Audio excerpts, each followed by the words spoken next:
Shalom, saudara-saudara.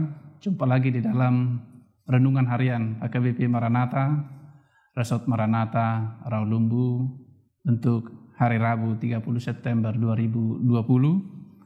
Saudara-saudara, sebelum kita mendengarkan firman Tuhan, mari kita tundukkan hati kita, persiapkan hati kita untuk mendengarkan firman Tuhan. Mari kita berdoa. Damai sejahtera dan kasih karunia dari Allah Bapa dan anaknya Tuhan Yesus Kristus menyertai kamu sekalian. Amin. Saudara-saudara, firman Tuhan untuk kita hari ini dari Yunus 3 ayat 10. Demikian dikatakan di dalam firman Tuhan, Yunus 3 ayat 10. Pertobatan Niniwe. Ketika Allah melihat perbuatan mereka itu, yakni bagaimana mereka berbalik dari tingkah lakunya yang jahat, maka menyesallah Allah karena malapetaka yang telah dirancangkannya terhadap mereka, dan ia pun tidak jadi melakukannya. Demikian firman Tuhan. Upah dari pertobatan. Di sini dikatakan penduduk Niniwe menyesal dari segala perbuatan mereka yang jahat. Yunus sangat keberatan. Boleh kita lihat di dalam firman Tuhan, dia bahkan menolak dengan mencari alasan, melarikan diri daripada perintah Tuhan untuk memberitakan pertobatan kepada orang-orang Niniwe. Dia lari dan bahkan sampai harus mengalami 3 hari 3 malam di dalam perut ikan. Saudara-saudara, Tuhan memerintahkan kepada Yunus untuk memberitakan, yaitu hukuman yang akan datang kepada penduduk kota itu dan kota itu jika mereka tidak bertobat. Di dalam 40 hari dikatakan, maka Niniwe akan ditunggang balikkan, seperti dikatakan di dalam pasal 3 ayat 4. Dan mereka percaya kepada pemberitaan atau teguran yang disampaikan oleh Nabi Yunus. Terkadang saudara-saudara, ketika orang ditegur, mereka bukan malah bertobat, tetapi malah mengeraskan hati mereka. Mereka diingatkan dengan firman Tuhan, bukan mereka bersuka cita karena masih ada orang yang mengasihi mereka, sehingga berani memberitakan ataupun menyampaikan teguran kepada mereka. Karena menegur adalah suatu pekerjaan yang sangat sulit. Menyampaikan yang benar terkadang juga sangat sulit karena akan menimbulkan yaitu penolakan-penolakan, bahkan bisa mengancam jiwa mereka yang menegur, yang memberitakan yang benar. Tetapi Tuhan menghendaki kita untuk melakukan apa yang Tuhan kehendaki, karena Tuhan tidak menghendaki orang-orang fasik mati atau meninggal di dalam kejahatan mereka. Tetapi Tuhan menghendaki pertobatan orang-orang fasik itu dari segala kejahatannya. Inilah yang dikehendaki oleh Tuhan. Pertobatan dikehendaki oleh Tuhan, bukan hukuman. Tuhan menghendaki setiap orang yang ada di dunia ini untuk bisa menerima segala perintahnya, untuk bisa percaya kepada Yesus yang telah diutus ke dunia ini, sehingga mereka atau semua orang di dunia ini dapat menikmati kehidupan yang kekal.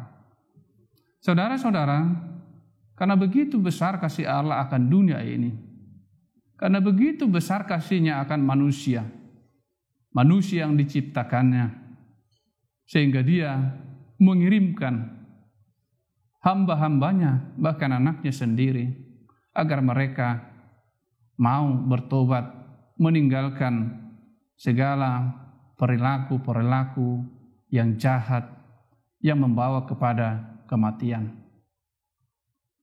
Setiap ketegaran hati hanya akan membawa kepada yaitu hukuman daripada Tuhan. Tetapi orang-orang yang mau mendengarkan firman Tuhan, yang tidak mengeraskan hatinya, ketika firman Tuhan disampaikan, maka mereka akan beroleh kehidupan daripada Tuhan. Karena setiap orang yang bertobat, orang menyesali akan segala kesalahannya, Tuhan tidak pernah menolak mereka.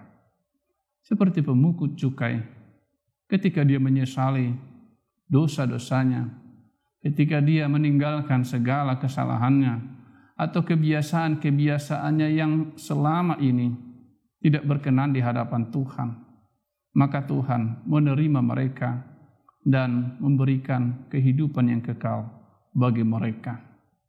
Saudara-saudara, upah pertobatan membawa kita kepada kehidupan.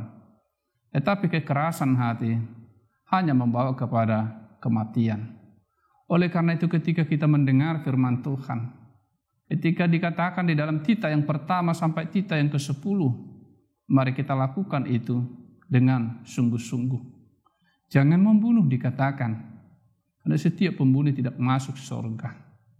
Orang-orang yang membenci sesamanya manusia, mereka adalah pembunuh. Ketika dikatakan jangan berzina, maka tidak perlu kita mengeraskan hati kita. Di situ sudah dijelaskan tentang perilaku-perilaku yang berkenan di hadapan Tuhan. Hal-hal yang bertentangan dengan firman Tuhan menajiskan mereka, sebab dikatakan setiap pezina tidak masuk ke dalam surga. Oleh karena itu ketika kita mendengarkan firman Tuhan, bahkan ketika kita dengarkan firman Tuhan hari ini, mari kita memeriksa diri kita. Mari kita terima firman Tuhan ini di dalam yaitu kerendahan hati. Biarlah kita memohonkan yaitu kekuatan seperti yang selalu dinyatakan di dalam gereja kita. Ya Tuhan, kuatkanlah kami untuk dapat melakukan setiap perintah-Mu, untuk dapat melakukan setiap firman-Mu. Dan dikatakan lagi, berbahagialah orang yang mendengar firman Allah serta memeliharanya. Dengan firman Allah ini yang kita terima, maka kita akan meninggalkan segala perbuatan-perbuatan yang tidak berkenan di hadapan Tuhan. Saudara-saudara, Tuhan tidak menghendaki siapapun mati di dalam keberdosaannya, mati di dalam kejahatannya.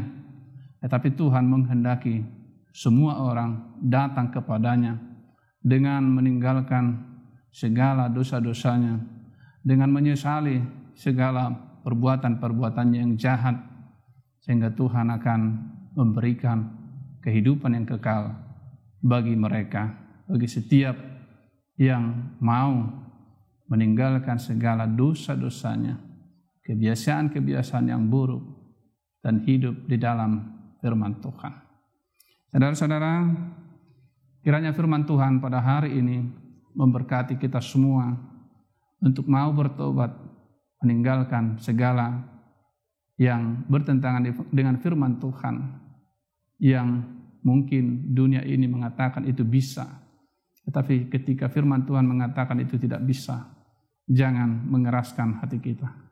Tuhan Yesus memberkati firman-Nya. Mari kita berdoa. Bapa di surga, biarlah Tuhan setiap jemaat-Mu bisa menerima firman-Mu pada hari ini, sehingga ketika kami mendengar firman-Mu ini, kami tidak mengeraskan hati kami, tetapi menerima dengan kerendahan hati, seperti orang-orang di Niniwe yang menyesali segala kebiasaan-kebiasaan dan perbuatan-perbuatan jahatnya, dan melakukan perbuatan-perbuatan yang benar di hadapan Tuhan. Berkati ya Tuhan setiap jemaat-Mu, lebih yang bergumul di dalam hidup mereka, kesehatan, kehidupan sehari-hari, pendidikan, dan lain sebagainya. Tuhanlah yang senantiasa bersama mereka dan menolong mereka. Terima kasih Tuhan, di dalam Yesus Kristus Tuhan kami berdoa kepadamu. Amin. Kiranya kasih karunia Tuhan Yesus Kristus dan Allah Bapa dan persekutuan Roh Kudus menyertai kamu sekalian.